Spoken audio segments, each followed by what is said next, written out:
বাংলাদেশ জামায়াতে ইসলামীর নায়েবে আমির ডক্টর শফিকুর রহমান বলেন, জামায়াতে ইসলামী যদি আল্লাহর মেহেরবানিতে ও জনগণের ভালোবাসা নিয়ে সরকার গঠন করে, তাহলে কোনো মন্ত্রী এমপি সরকারি প্লট গ্রহণ করবে না।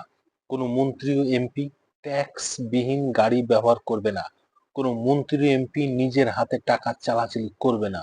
যদি কোনো এমপি বা মন্ত্রী নির্দিষ্ট কাজের জন্য বরাদ্দ পেয়ে থাকেন, কাজ শেষ হওয়ার সঙ্গে সঙ্গে বাংলাদেশের 18 কোটি মানুষের কাছে প্রতিবেদন তুলে ধরতে বাধ্য থাকবে।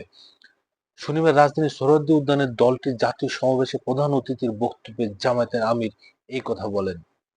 তিনি বলেন, চাঁদা আমরা নেব না, দুর্নীতি করব না, চাঁদা আমরা নিতে দেবও না, দুর্নীতিও সহ্য করব না, এমন বাংলাদেশই আমরা দেখতে চাই। যুবকদের উদ্দেশ্যে জামায়াত আমির বলেন, তোমাদের সঙ্গে আমরা আছি। আমি আজ এখানে জামায়াতের আমির হিসেবে কথা বলতে আসিনি। আমি এসেছি বাংলাদেশের 18 কোটি মানুষের একজন হয়ে কথা বলতে। আমি শিশুদের বন্ধু, যুবকদের ভাই, আমি বয়স্কদের সহযোদ্ধা। আমি তাদের মুক্তির জন্যই এখানে দায়িত্ব নিয়ে দাঁড়িয়েছি। আল্লাহর ইচ্ছা শরীর আমাকে সাময়িকভাবে সহযোগিতা করেনি।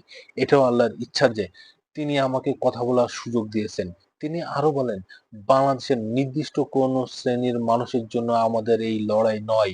রাস্তার একজন পরিচ্ছন্নতা কর্মী, চা বাগানের শ্রমিক, রক্ত পানি করে ঘাম ঝরানো আমার একজন রিক্সা চালক ভাই, মাঠে ময়দানে বাংলাদেশের মানুষের মুখে যারা এক মুঠো ভাত তুলে দিতে চায়, সেই কৃষক বন্ধুদের জন্য আমি এখানে কথা বলতে এসেছি। আমি কোনো অভিজাত শ্রেণীর হয়ে এখানে কথা বলতে আসিনি।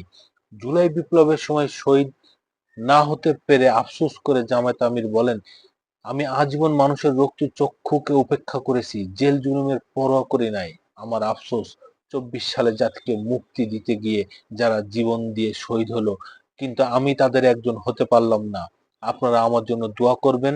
পরবর্তীতে যে লড়াই হবে, সেই লড়াই যেন আল্লাহ আমাকে শহীদ হিসাবে কবুল করেন।